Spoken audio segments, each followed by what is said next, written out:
Assalamualaikum warahmatullahi wabarakatuh.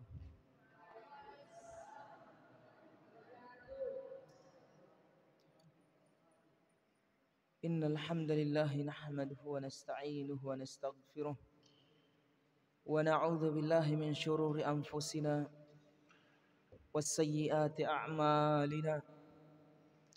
May yahdihillahu fala mudhillalah wa may yudlil fala hadiyalah. Wa ashhadu an la ilaha illallah wahdahu la syarikalah wa ashhadu anna Muhammadan 'abduhu wa rasuluhu la nabiyya ba'dah.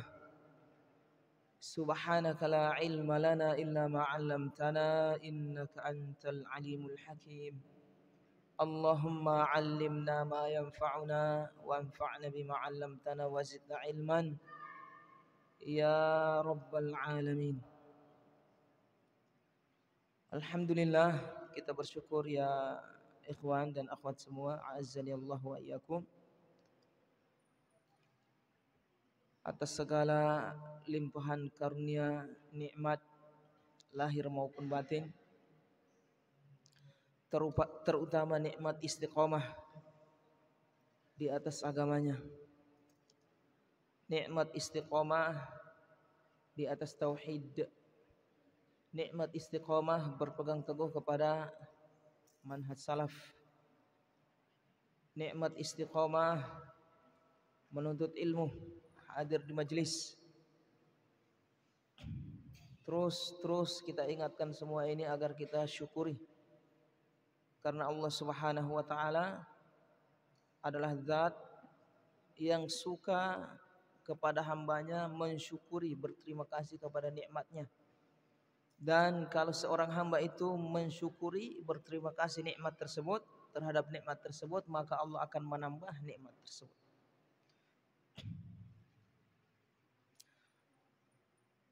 Taib, pada malam ini kita melanjutkan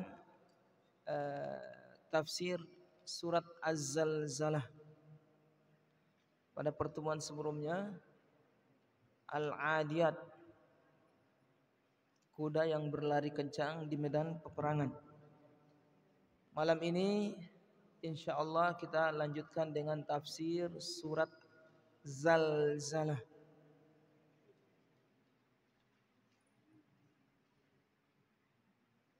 Diharapkan kepada antum semua untuk berusaha menyimak, karena yang kita bacakan ini adalah firman Allah, perkataan Allah Subhanahu wa taala, sang pencipta alam semesta. Taib, yang mudah-mudahan setelah mendengar bisa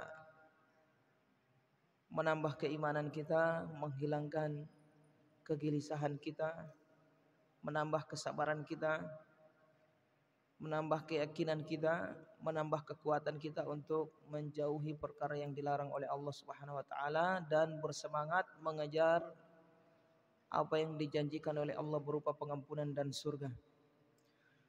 Taib, mari kita baca surat yang agung ini. Allah Subhanahu wa taala mengatakan, Bismillahirrahmanirrahim. Dengan nama Allah yang Maha Rahman dan yang Maha Rahim. Siapa yang masih ingat makna dari Ar-Rahman? Yang masih ingat makna Ar-Rahim? Ar-Rahman, penyayang kepada seluruh makhluknya. Ar-Rahim, penyayang kepada hamba-hambanya yang beriman. Atau dengan bahasa lain, Ar-Rahman ini kasih sayang yang umum. Ar-Rahim, kasih sayang yang khusus.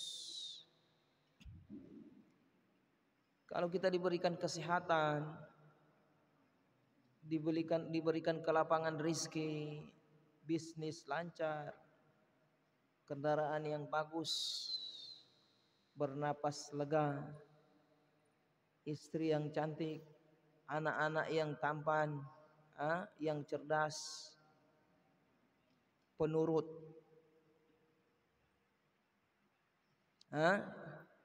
Kemudian apalagi, dan berbagai macam nikmat duniawi yang lainnya. Ini kasih sayang Allah berupa kasih sayang Allah atau pengaruh kasih sayang Allah dari namanya Ar-Rahman.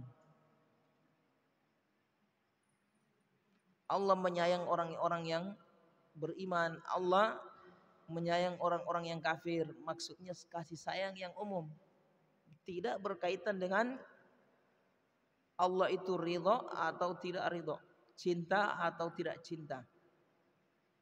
Bisa jadi Allah beri hamba tersebut, tapi Allah murka kepadanya seperti orang kafir. Allah memberi fasilitas dunia kepada mereka, tapi ingat Allah membenci mereka. Nah, ini adalah asar pengaruh dari Ar-Rahman, kasih sayang Allah dari nama Allah Ar-Rahman. Adapun Ar-Rahim, kasih sayang yang khusus berupa kasih sayang berupa apa? Berkaitan dengan keimanan. Nah, perhatikan. Jangan diskusi sendiri ya. Perhatikan ke sini. Kasih sayang berupa keimanan. Kasih sayang berupa keberkahan hidup. Kasih sayang dikuatkan keimanannya, dijauhkan dia dari hal-hal yang diharamkan oleh Allah. Kasih sayang berupa ditambahkan ilmunya, ditambahkan hafalan Qur'annya, hafalan hadisnya, ditambahkan pengetahuan dia tentang halal haram. Nikmat ukhrawi, nikmat akhirat, nikmat agama. Ini kasih sayang Allah dari nama Ar-Rahim. Kemudian Allah mengatakan idza zulzilatil ardu zilzalaha. Idza jika zulzilatil ardu zilzalaha. Zulzilat digoncang. Al-ardu bumi, zilzalaha dengan goncangan yang sangat dahsyat. Betul-betul goncangan. Tidak seperti goncangan yang gempa bumi yang biasa itu 7,5 skala. Skala apa itu?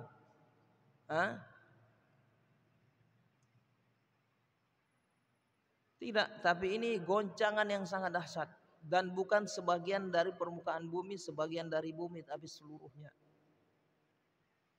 Idza zulzilatil ardu zilzalaha, jika bumi itu digoncang dengan goncangan yang sangat dahsyat, seluruh bumi ini. Wa akhrajatil ardu athqalaha. Ini bicara tentang hari kiamat, padahal pada surat yang sebelum-sebelumnya yaitu Al-Qari'ah berbicara juga tentang hari kiamat. Dan kita lihat surat-surat dalam juz amma ini, surat yang kebanyakannya turun di Mekah. Surat yang banyak yang membahas tentang akidah, tentang keimanan kepada hari akhirat. Kenapa? Karena ayat turun di Mekah karena turun kepada orang yang tidak mempercayai adanya hari akhirat, adanya hari kebangkitan. Itu dirasa janggal oleh mereka. Kok bisa orang mati hidup lagi? Masa?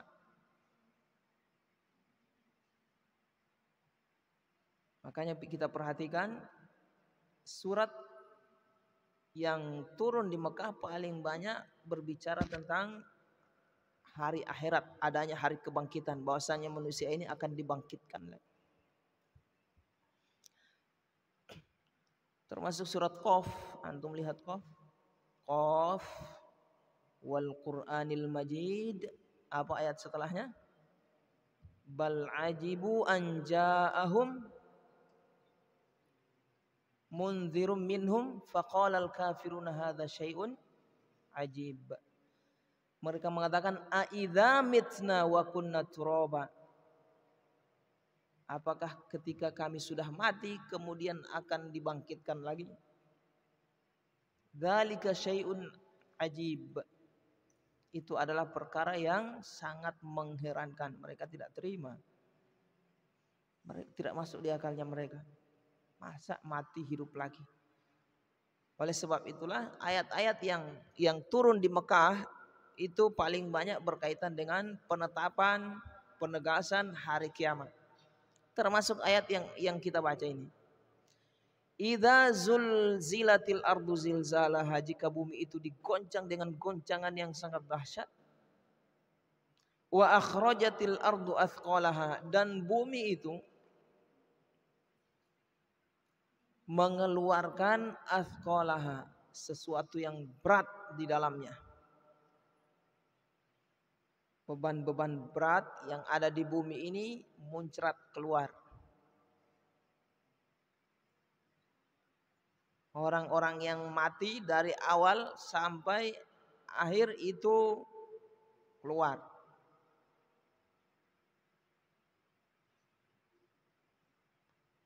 Apa saja yang ada di bumi di dalam-dalam ini yang berat keluar.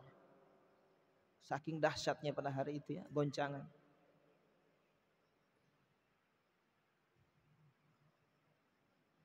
Wa qala al-insanu ma laha. Lalu manusia pada saat itu berkata, malaha, malaha, apa yang terjadi ini? Malaha, apa yang terjadi dengan bumi ini? Wa qala al-insan, manusia, yang dimaksud manusia di sini adalah orang-orang yang paling buruk, orang-orang kafir pada saat itu, munafik. Jadi di hari kiamat, ya ikhwan, a'azzanillahu wa iyyakum, di hari kiamat yang tersisa hidup pada saat itu adalah orang kafir dan orang munafik. Adapun orang yang beriman, mereka tidak menyaksikan hari kiamat karena mereka diwafatkan sebelum kejadian hari kiamat itu. Jadi mereka tidak menyaksikan kengerian hari kiamat. Huru hara hari kiamat mereka tidak menyaksikan. Jadi yang dimaksud oleh Allah di sini waqalal insan, dan berkata manusia, yaitu orang kafir yang masih hidup saat itu, yang disisakan oleh Allah untuk menyaksikan hari kiamat. Malah apa yang terjadi dengan bumi ini? Sudah goncang. Sudah apa? Goncang, gempa yang sangat dahsyat ini. Kalah gempa-gempa yang terhebat yang antum lihat di paling kuat, di daerah mana kalah itu. Ini sudah kiamat ini. Taib. Yang di ayat yang lain Allah menjelaskan atau menerangkan kondisi manusia ketika terjadi hari kiamat itu. Orang yang lagi hamil langsung keluar. Mau berapa bulan isi kelahirannya keluar, isi hamilnya, janinnya keluar saat itu. Saking dahsyat kejadian. Langsung melahirkan di tempat. Wa taron nasa sukara, dan engkau melihat manusia mabok. Antum melihat orang mabok? Bukan mabok setengah-setengah, mabok, orang mabok. Nah, sempoyongan, mana tidak jelas, lari ke sana kemari. Bahkan kalau telanjang pun dia tidak tahu, pokoknya mau ke sana kemari, orang mabok itu. Wa taron nasa sukara, engkau melihat manusia mabok. Wa mahum bisukara, tapi sebenarnya mereka itu tidak mabok. Walakinna adzaballahi syadid. Walid. Walakinna adzaballahi syadid, tapi saat itu azab Allah yang sangat pedih yang mereka saksikan, yang menimpa mereka saat itu, sehingga mereka seperti orang mabok di jalanan, lari tunggang langgang ke sana kemari, tidak jelas arahnya mau kemana, ketakutan, ngeri. Sudah pernah merasakan gempa bumi, ikhwan? Gempa bumi kecil itu kayak di Palu itu kemarin. Itu orang tidak tahu, itu telanjang ke sana ke sini, jalan lari itu tidak sadar. Itu baru segitu itu. Kalau hari kiamat, ngeri. Yauma idzin tuhadditsu akhbaraha. Pada hari itu tuhadditsu akhbaraha. Bumi tuhaddits menghabarkan, menceritakan, akhbaraha kabarnya, beritanya. Maksudnya berita yang terjadi di bumi selama itu. Apa yang dilakukan oleh orang-orang. Ya Allah ya Rabb. Itu bumi itu bunyi, bicara. Allah izinkan untuk bicara, menceritakan apa yang dilakukan oleh orang-orang di atasnya. Astagfirullah. Antum pernah bermaksiat? Ada maksiat di udara tidak ada ya, di bumi. Tetap antum meletakkan pijakan antum di atas bumi, antum bikin maksiat. Itu bumi bicara. Abdul Wahid tanggal sekian, bulan sekian bikin ini dia.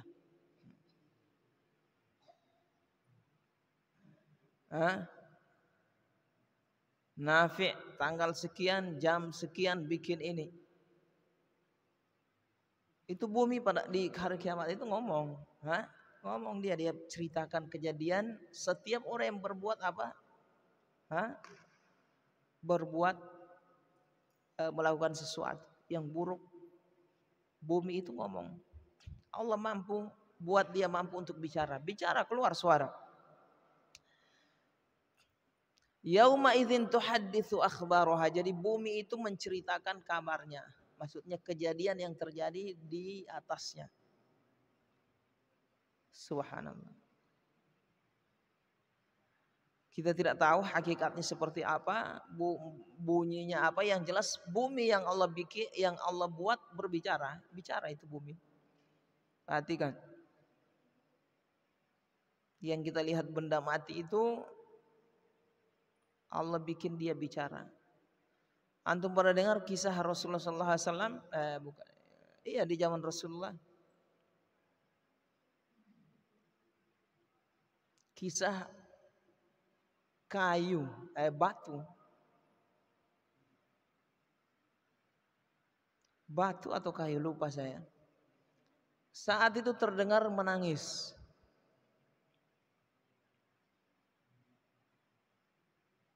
Para sahabat memperjelas suara yang menangis ini apa. Mereka perjelas bahwa ternyata yang menangis saat itu adalah sebuah batu. Akhirnya mereka mendekat, ditanya. Ternyata batu tersebut pernah diduduki oleh Rasulullah SAW dan dia rindu, nangis dia. Artinya ini benda yang kita lihat mati, benda mati itu bisa bicara, nangis. Pernah dengar kisah Nabi Musa alaihissalam waktu mandi di sungai, pakaiannya dia buka, terus dia taruh di atas batu. Sementara mandi, batunya lari. Di bawah pakaian itu lari, itu batu itu bergerak. Akhirnya dikejar batunya oleh Nabi Musa alaihissalam. Setelah dia raih batu tersebut, Dia ambil pakaiannya, pakai pakaian dia, dia pentung itu batu dengan tongkatnya. Sampai batu itu bersuara kesakitan. Artinya di beberapa hadis ini kita ambil kesimpulan bahwasanya sebagian dari makhluk Allah yang kita lihat, benda mati itu bisa bicara, bisa bersuara. Nah ini bumi ini bicara dia pada hari kiamat. Bi anna rabbaka awhalaha, bahasanya Robmu wahai Rasulullah, wahai Nabi Muhammad, awhalaha, telah menghabarkan, telah mewahyukan kepadanya. Jadi Allah yang memerintah si bumi ini untuk bicara. Bi anna rabbaka awhalaha. Auha yuhi artinya mewahyukan. Mewahyukan kepada bumi untuk bisa bicara, untuk mengungkap apa yang terjadi di permukaannya. Yauma idzi yasdurun nasu ashtatan liyurau a'malahum. Yauma idzin, pada hari itu, yasdurun nas, muncul manusia. Jadi pada hari itu, hari kiamat, setelah kejadian hari kiamat, maka dibangkitkanlah orang yang yang mati. Jadi hari kiamat itu terjadi goncangan, setelah bergoncang hancur matahari, bintang-bintang berjatuhan, kemudian langit itu bolong-bolong, disebutkan dalam ayat yang lain. Bintang-bintang berjatuhan, idza sama'um fatarat, fatarat itu pecah. Ketika langit itu pecah-pecah. Kemudian bintang ke bintang berjatuhan. Subhanallah. Kemudian matahari itu hilang cahayanya. Nah, setelah kejadian itu mati semua orang. Mati semua orang. Setelah mati semua, tidak ada yang tersisa, barulah Allah hidupkan. Mulai dari manusia yang pertama sampai manusia yang terakhir. Hidup bersama, dihidupkan serentak.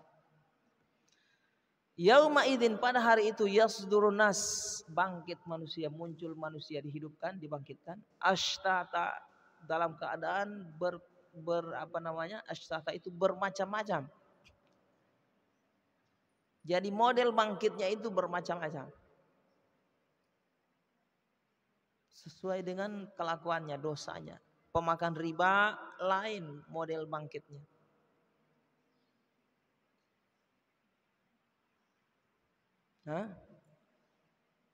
Lain model bangkitnya. Yang meninggalkan sholat lain model bangkitnya. Sesuai dengan kesalahannya.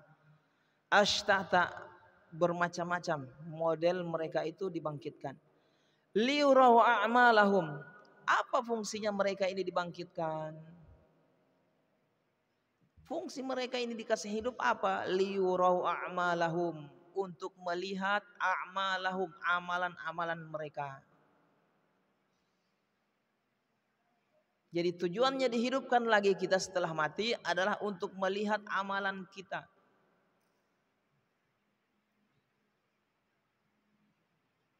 Mempertanggungjawabkan amalan kita.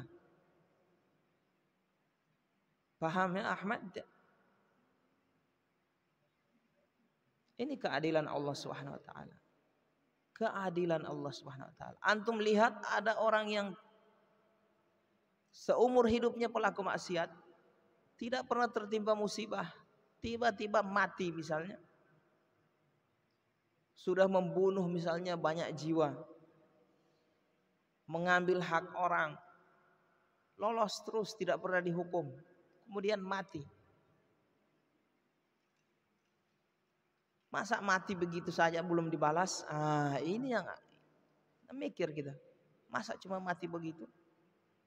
Nah, tuntutan keadilan Allah Subhanahu wa taala adalah dibangkitkan dia untuk menerima pembalasan.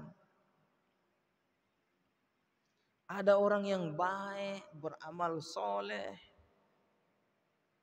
jarang bikin dosa. Kalau terjerumus ke dosa dia segera bertobat. Tapi hidupnya terlunta-lunta, misal dalam perkara dunia, atau hidupnya tersiksa sampai mati. Mana Allah belum balas kebaikannya? Tunggu dulu, dibalas oleh Allah di hari kebangkitan, di akhirat sana. Itu termasuk keadilan Allah Subhanahu wa taala. Nah,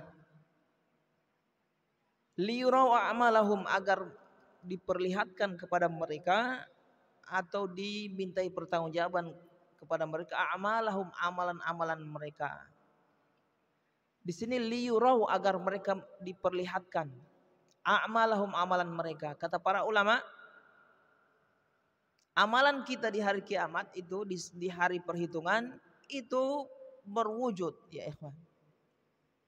Sesuatu yang bisa dilihat karena ditimbang. Tidak mungkin yang tidak jelas ditimbangnya. Di akhirat amalan kita itu diwujudkan oleh Allah dalam bentuk fisik. Amalan kita, pahala kita. Kita sholat misalnya, sholat kita 5 waktu hari ini. Kemudian tadi sholat maghrib, sholat isya lagi, pahalanya lain. Itu di akhirat akan diwujudkan, dirubah oleh Allah dalam bentuk fisik. Entah seperti apa, yang jelas harus kita yakin. Kita harus imani bahwasanya di akhirat amalan kita itu difisikkan, fisik. Nanti itu yang akan ditimbang pada hari kiamat.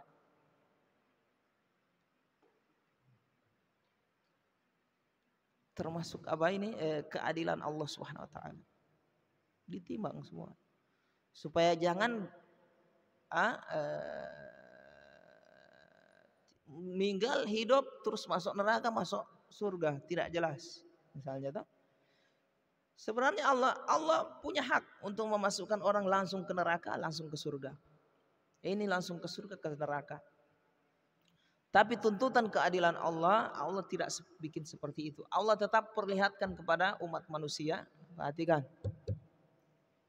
Termasuk jin juga diperlihatkan di akhirat supaya memperlihatkan keadilan Allah Subhanahu wa taala.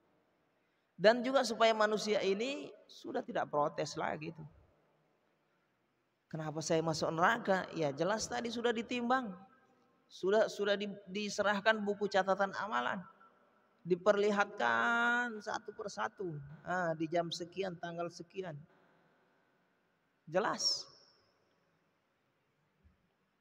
Liyurau a'malahum, untuk diperlihatkan kepada mereka amalan mereka. Sesuatu yang dilihat ini, lihat itu kan sesuatu yang ada. Tidak mungkin dilihat tidak ada. Ada berupa fisik. Nah, itu. Entah seperti apa Allah alam, yang jelas ini perkara gaib. Perkara gaib. Allah mengatakan akan diperlihatkan, berarti kita akan lihat itu. Amalan kita ditimbang, kita lihat. Faman ya'mal mithqala dzarratin khairan yarah. Maka siapa saja ya'mal, yang beramal, mithqala dzarratin, seberat dzarrah. Dzarrah itu bahasa Arab sejenis hewan yang sangat kecil. Jenis hewan yang sangat kecil kayak kutu, kecil, lebih kecil dari itu.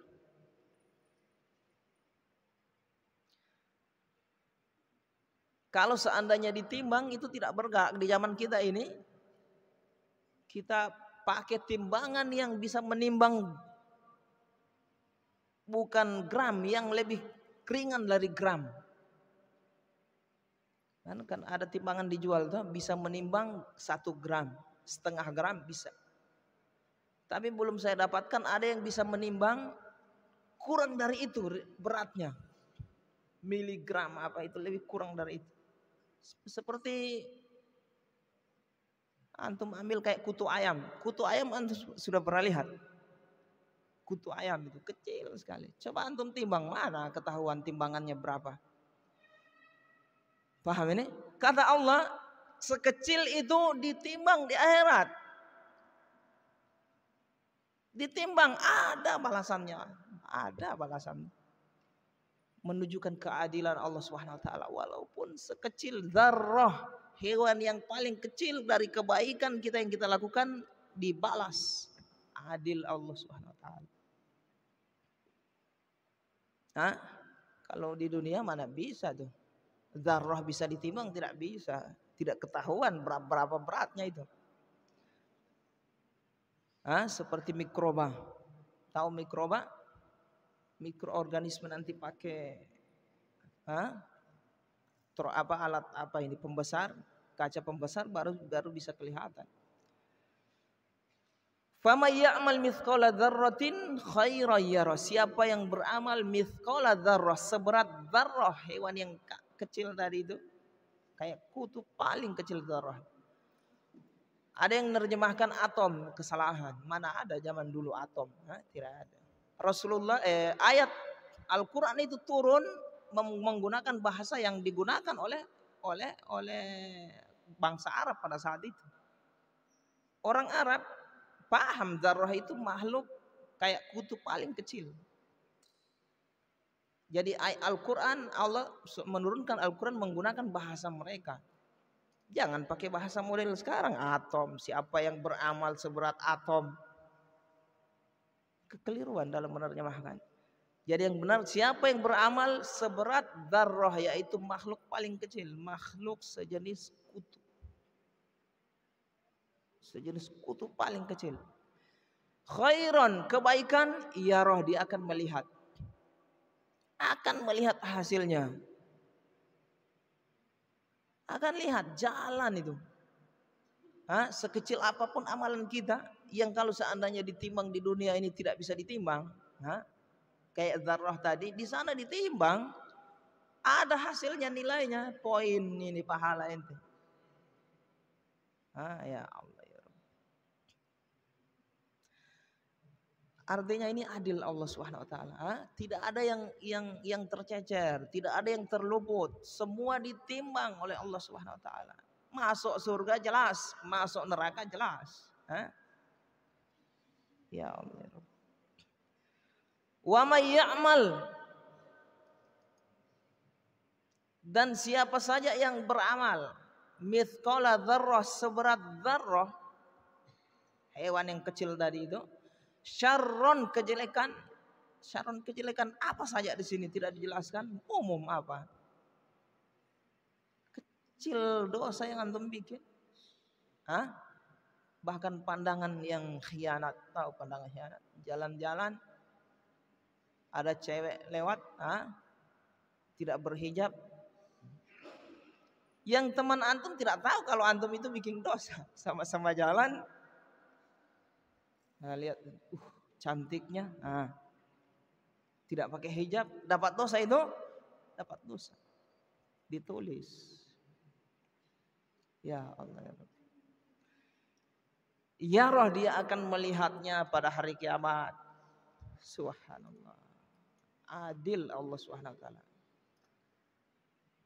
Mengerikan ini, mengerikan.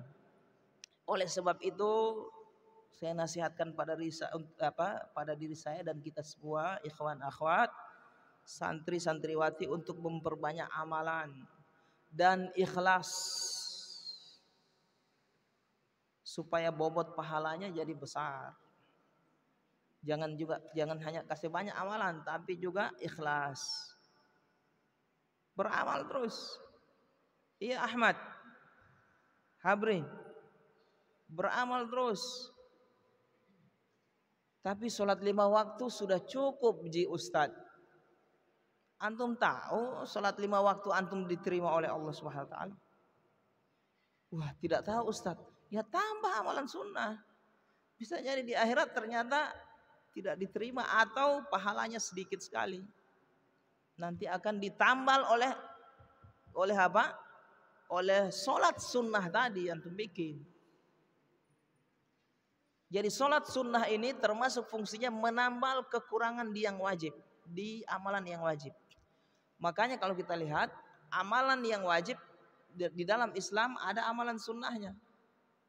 Contohnya sholat, ada sholat wajib, ada yang sholat sunnah. Haji, ada haji yang wajib, ada haji yang sunnah. Umroh yang wajib, ada yang sunnah. Wajib itu yang pertama kali.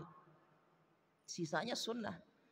Fungsi dari amalan yang sunnah ini menambal, mungkin ada yang kurang-kurang di yang wajib untuk kita amalkan itu.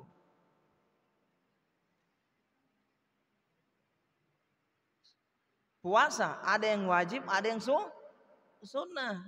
Puasa Ramadan wajib. Setelah puasa Ramadan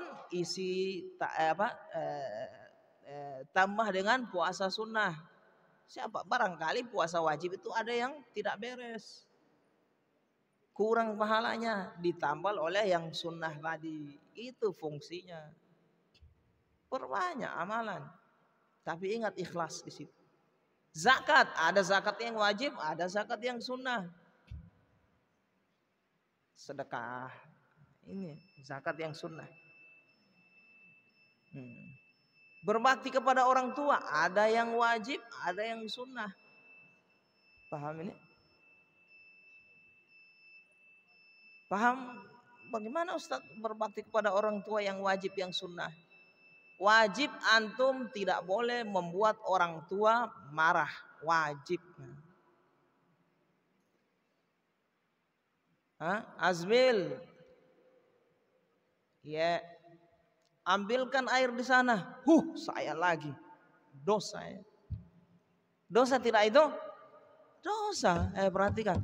Yang keras kepala itu sama orang tuanya. Dosa. Sini cuma bilang sama orang tua sudah dapat dosa. Apalagi sudah menyakiti, sudah memaki, memukul lah, sudah luar biasa itu. Termasuk juga antum dititip oleh orang tua di sini supaya belajar. Kalau antum main-main di sini tidak belajar, itu dosa, durhaka sama orang tua itu. Karena orang tua tahu antum belajar, antum beribadah, sampai di sini cuma main-main. Jajan dikirim terus, sampai di sini cuma main-main. Jangan ya.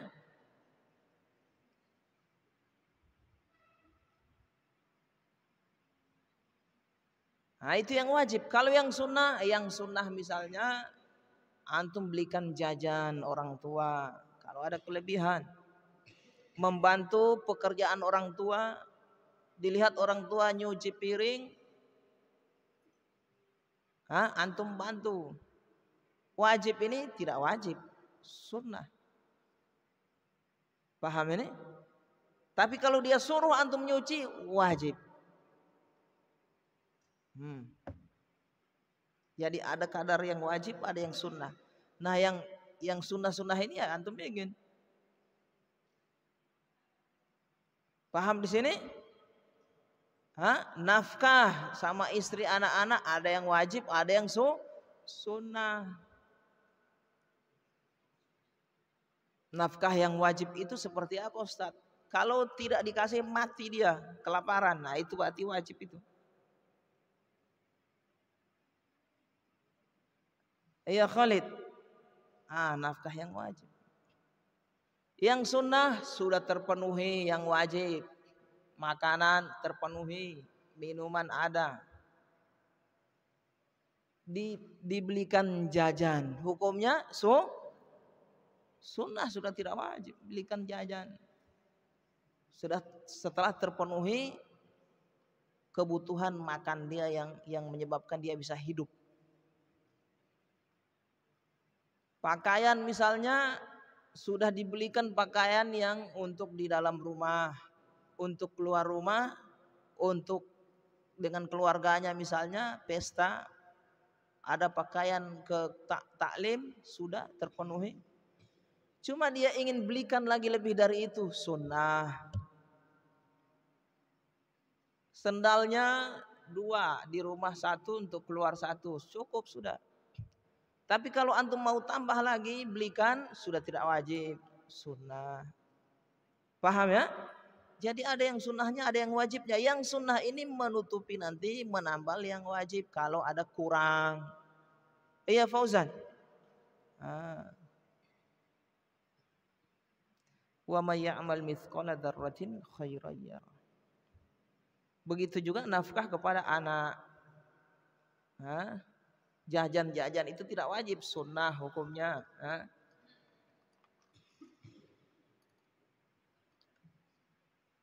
Kosmetik Ustadz untuk istri Ustadz, kosmetik tidak wajib ya. Yang wajib yang dia bisa makan supaya dia hidup. Untuk pakaian dia, makanan dia, tempat tinggal dia, itu yang wajib. Selebihnya tidak wajib. Bukan tidak wajib antum tidak kasih, jangan kasihlah biar dapat pahala lebih. Itu. Jadi setiap ada yang wajib, ada yang sunnahnya. Semangat laksanakan yang wajibnya dan yang sunnahnya. Sunnahnya akan menambah kekurangan di yang wajib. Wa may ya'mal mithqala dzarratin syarran yarah. Siapa saja yang beramal seberat zarrah, subhanallah. Zarrah ini kalau ditimbang, sudah saya jelaskan tadi, dengan timbangan modern tidak bisa terdeteksi berapa timbangannya. Tapi itu pun kalau ditimbangan Allah terlihat berapa. Teliti, rinci, tidak ada yang tercecer, semua ditimbang. Subhanallah. Senyum Ustadz ketika bertemu saudara, ya pahala itu ditimbang. Itu ketemu, Assalamualaikum, waalaikumsalam. Itu salamnya sudah dapat pahala, jawabnya juga. Ditambah senyum, muka berseri-seri, dapat pahala lagi. Makanya Rasulullah SAW itu diceritakan oleh sahabat, orang yang belum pernah dia dapatkan, dia temukan orang yang paling banyak tersenyum ketika bertemu selain Rasulullah SAW. Seorang sahabat menceritakan, saya belum pernah temukan orang yang setiap bertemu dengan saudaranya selalu tersenyum. Subhanallah. Tidak pernah murung Rasulullah SAW. Walaupun ada masalah, tapi ketika bertemu senyum. Itu akhlak Rasulullah SAW. Ini kita ya Allah, ketemu muka murung-murung, masa. Ini termasuk akhlak yang mulia. Pahala, besar pahalanya itu. Jangan remehkan, itu akan dapat timbangan. Jadi saya ingatkan untuk saya diri sendiri dan kepada kita semua, memperbanyak amalan yang sunnah setelah yang wajib. Ingat yang wajib dulu ya, setelah itu bikin yang sunnah. Terus beramal, baca Al-Quran, zikir, istighfar, sholat sunnah. Amalan apa saja antum bikin. Sebanyak mungkin Ustadz, banyak mungkin, bisa jadi itu akan membuat kita masuk surga. Kasih begitu.